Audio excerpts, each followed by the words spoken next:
अयाज सादिक खिताब कर रहे हैं। तशरीफ लाए थे, बहरेन के स्पीकर साहब तशरीफ लाए थे और कल रात को 3 मेंबरान अमेरिका यूएस के इलेक्टेड रिप्रेजेंटेटिव तशरीफ लाए और कल रात को और उससे पहले भी मैंने उनसे अपनी गुफ्तगू में कहा कि हमारे पाकिस्तानी जो हैं वो लायक भी हैं, जहां जाते हैं एक्सेल करते हैं, जहां जाते हैं वो अपना झंडा गाड़ के आते हैं।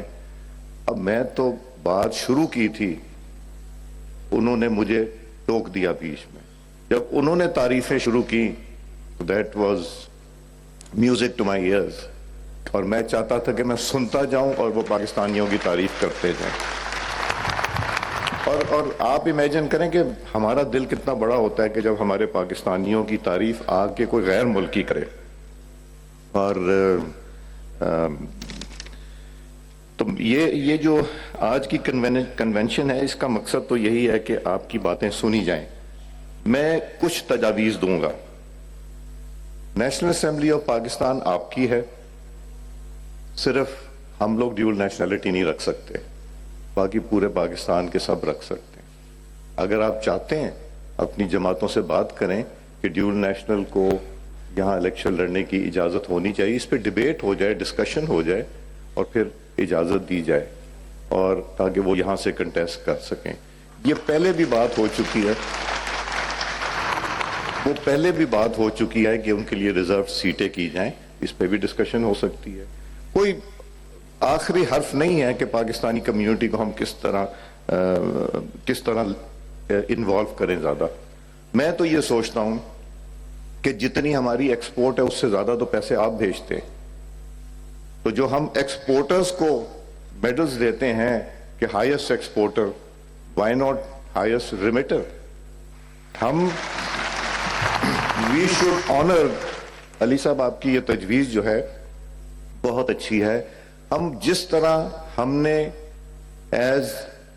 क्या किया है अता साहब, वो हमने रोमिंग एम्बेसडर्स बनाया है जिनको हाईएस्ट टैक्स पेयर्स हैं, गुडविल एम्बेसडर। तो why can not Pakistanis highest 50 और 100 remitters be goodwill ambassadors of Pakistan?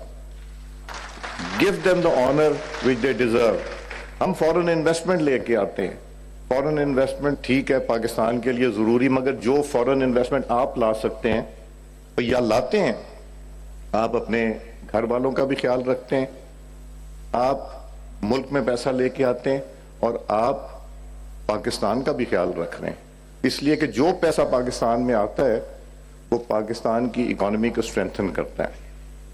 मैं तो ये कहूंगा, ये हुंडी जो है, इससे जो भी पैसे लेके आते हैं वो बंद कर दें। जब वो हुंडी से नहीं पैसे लेके आएंगे, टैक्स नेट ब्रॉड हो रहा है। आपने अगर अपने किसी रिश्तेदार को, किसी भाई को, बहन को, वालदा साहबा को, बेटे को पैसे भेजें, जब वो रेमिटेंस के थ्रू आएंगे और उससे आप कोई एसेट खरीदते हैं, प्रॉपर्टी खरीदते हैं, तो उस पर आपको वो कंडीशंस नहीं करनी, क्वेश्चंस नहीं पूछे जाएंगे, इसलिए कि आपका तो वाइट पैसा है, आपको उसके ऊपर एडिशनल टैक्स देने की जरूरत नहीं। तो वो पैसा जो है वो आपका for all times to come एक सिस्टम में आ जाएगा। जो हुंडी के थ्रू आता है उससे ना आप इन्वेस्टमेंट कर सकते हैं और किसी ना किसी बात आके टैक्स वाले पूछेंगे पैसा कहां से आया, जिसका जवाब नहीं होगा। सो हुंडी को भी बंद होना चाहिए। आप लोगों से जो इश्यूज किए, हमारी कॉन्स्टिट्यूंसीज में जो मसला आता है वो आता है कि जो हमारी एम्बेसीज हैं उनके हवाले से आता है। एम्बेसीज में कई एम्बेसीज पे बहुत लोड है, यूएई पे, सऊदी अरेबिया पे, मे बी इटली, इन ममालिक पे बहुत लोड भी है। मगर हमें अपने पाकिस्तानियों को जो पाकिस्तान रिमिटेंस भेजते हैं उस एम्बेसीज में वो स्टेटस मिलना चाहिए जो मुझे या मेरे मिनिस्टर या मेरे एमएनए को मिलना चाहिए, इसलिए कि वो पाकिस्तान की खिदमत कर रहे हैं। क्यों नहीं हम उनको वो स्टेटस दे सकते? देंगे। शिकायत आती है हमारे पास कि आईडी कार्ड नहीं बन रहा, नादरा का सिस्टम नहीं है। वक्त के साथ हर चीज पेपरलेस हो गई है और हमें भी पेपरलेस होना है। ہو رہا ہے, بہت تیزی سے کام ہو رہا ہے, مگر ابھی کافی نہیں ہے. ہمیں سب آن لائن کرنا پڑے گا. آپ کو ایمبیسی کے چکر نہ لگانے پڑے, کیونکہ جن ایمبیسیز کے آگے رش لگ جاتا ہے وہاں مشکلات بھی ہوتی ہیں, وہاں موسم کے بھی جو حالات دیکھنے ہوتے ہیں, تو آپ کے لیے تو آسانیاں پیدا کرنی ہیں. اور ایمبیسی, اور یہ آج کی کانفرنس سے مجھے یہ لگ رہا ہے کہ تھوڑا سا گیپ ہے between ministry of overseas and foreign office and state bank and NADRA.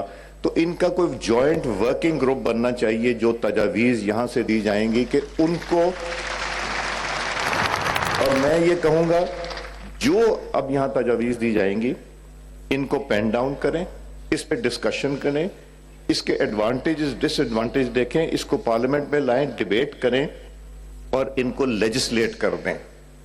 ان کے لیے آسانی پیدا کرنے کے لیے لیجسلیٹ کر دیں. اور جب لیجسلیٹ ہو جائے گا, صوبوں سے میں بات کروں گا, صوبوں سے سارے سپیکرز ہیں, ہمارے گورنر صاحب بھی تشریف رکھتے ہیں, ہمارے جو چیف منسٹرز ہیں اور گورنرز ہیں, ان سب سے ہم یہ بات کر سکتے ہیں کہ ہم جو مشکلات, جس طرح انہوں نے بتایا کہ پنجاب میں ایک سسٹم ہے, وہ سسٹم باقی صوبوں میں بھی بنایا جائے. اگر پولیس ویریفیکیشن کا سسٹم ہے اس کو سمپلیفائی کرائے.